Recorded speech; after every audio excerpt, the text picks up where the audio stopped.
Now for the second type of microscope, we have a compound microscope. And this is very similar to dissection scope in some ways, but pretty different in terms of its operation. One of the biggest differences is with the dissection scope, as we talked about, you can look at large objects. With a compound scope, it can only be used for very thin, transparent objects that you put down on the stage, and then you shine light through from the bottom up through that subject. So it's a really different kind of microscope in that respect. Now to turn it on, we have a switch on the side, which we turn on, and then there's a wheel on the other side to adjust the intensity of the light. So we just rotate that wheel to make the light brighter or darker, which is something you have to do and change constantly as you change the magnification on the microscope. Now, there are a few more pieces to this microscope that we need to know about. So let's start up at the top. So we ended at the eyepieces or the oculars. We have the same kind of thing up here. They look a little different very often, but just like in the dissection scope, there's a certain amount of magnification that's built in on those ocular lenses, those eyepieces, and we have to account for that when we're thinking about the total magnification of the image.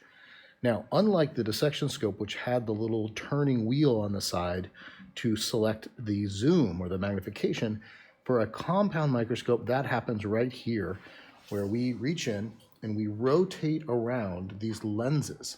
And depending on the microscope, you could have 3 or 4, or in some other situations, maybe even 5 or 6 different lenses that are rotating around on that nose piece.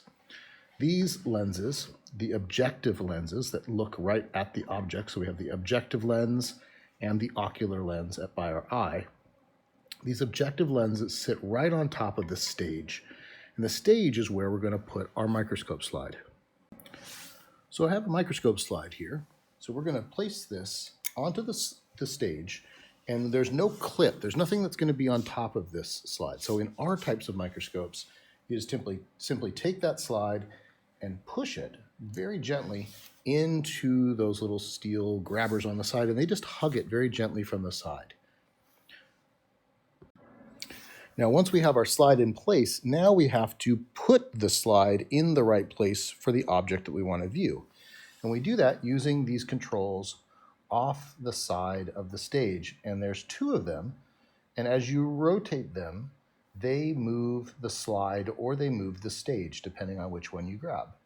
And so instead of using your hand to try to move something around, which would be very difficult to do at high magnification, you use these devices down here which control the movement of the slide, where you can do that very carefully. So as you're looking through the ocular lenses, you would start to then get your focus done. And we have 2 different focus knobs on this, unlike the dissection scope that just has one. There's an inner wheel, which we call the Coarse Focus, which is for large movement. And so if I move, and there's one on both sides, so I can grab it from the other side, you can see as I rotate that large wheel, the little one that's on the inside is spinning very quickly. And maybe you can even see the slide going up and down as I rotate it fast. So I get it into focus with that coarse wheel, and then from there, I would just use the fine focus to get the very small microscopic adjustments, as it were, okay? Now, one of the important things about this microscope is, unlike the dissection scope, if you put on the wrong objective lens, you can actually put that lens into the slide and damage things. So one of the most important things to always remember when you first start with any slide, even if you know you're going to zoom in on it, you always start with the smallest, shortest objective lens. It has a red band on it. It also has the number 4 because it's a 4-time magnification lens. So I always start with the little red lens on there, and then I know no matter how far up I move that slide, if I go all the way up, I never have to worry about it bumping in to the lens because it will stop. I can't go any further than that. So this is always the safe lens to use because I know I can't hurt anything if I always start with that little lens. So we always begin with that 4x red lens, find our first focus, so we're looking at the right object. And then once I have that first focus, then I'm ready to move into something that might look with a little bit more magnification. So once I'm in focus with the smallest lens, then I can take this wheel and I can rotate the nose and put in the next largest lens with confidence that I'm not going to be bumping into anything. So even though that lens gets pretty close to the slide, I still have plenty of space. And the reason I know I could do that, again, is I had already had it focused with the smallest 4x lens. Now, I'm going to stop there and I'm going to go back to check for my focus. I'm going to adjust that focus using the fine focus knob to make sure it's in crisp focus. And then, once I know it's in focus with the yellow 10x lens, if I so choose, I could even move in the blue 40x lens and get very, very close to the object.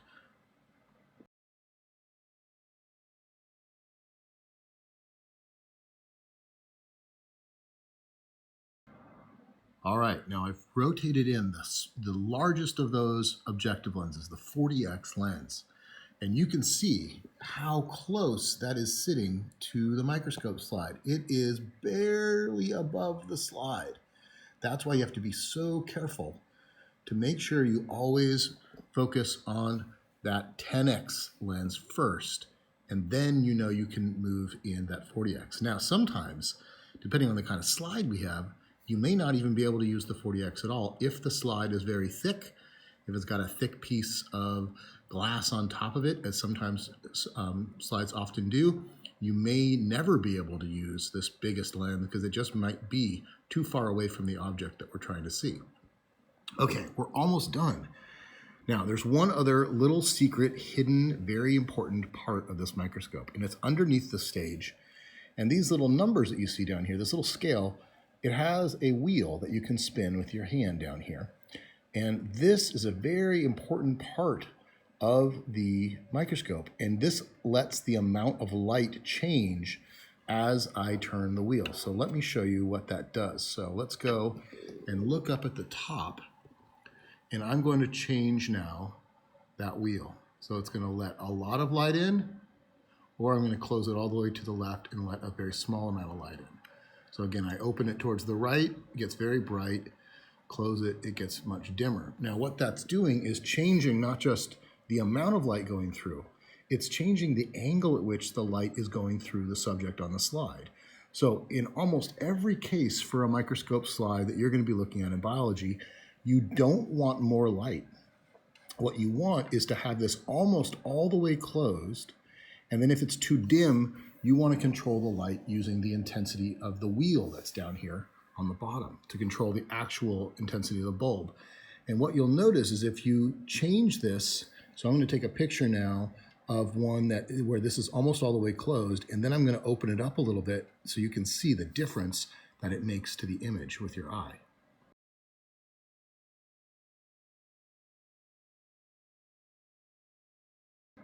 So as you can see, as you open this up, it lets so much light in that you lose all the detail, especially of the hard to see, very, very transparent stuff.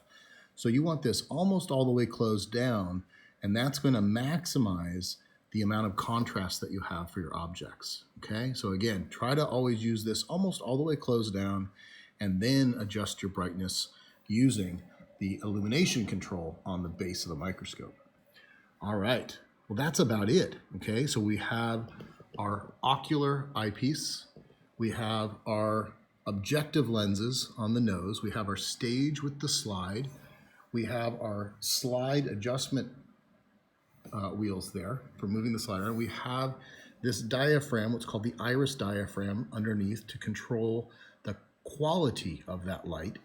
We have the illumination down here to control the quantity of that light, and then we have our coarse and fine focus adjustments that we can use.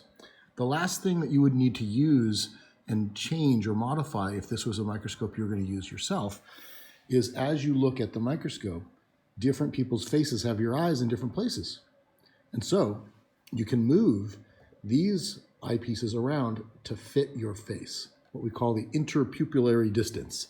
So every student would have to come in here and find the right distance between to fit your face, and then you'd be ready to go.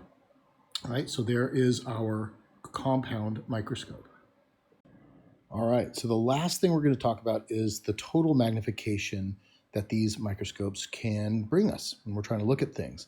So on our dissection scope, it goes from 8 magnification all the way up at its maximum 35, right? So it will make things 35 times larger than they are to your eye, which is pretty good. But over here on our compound scope, do you remember our littlest lens had a 4 on it, right? So we had that little 4 on the red lens there.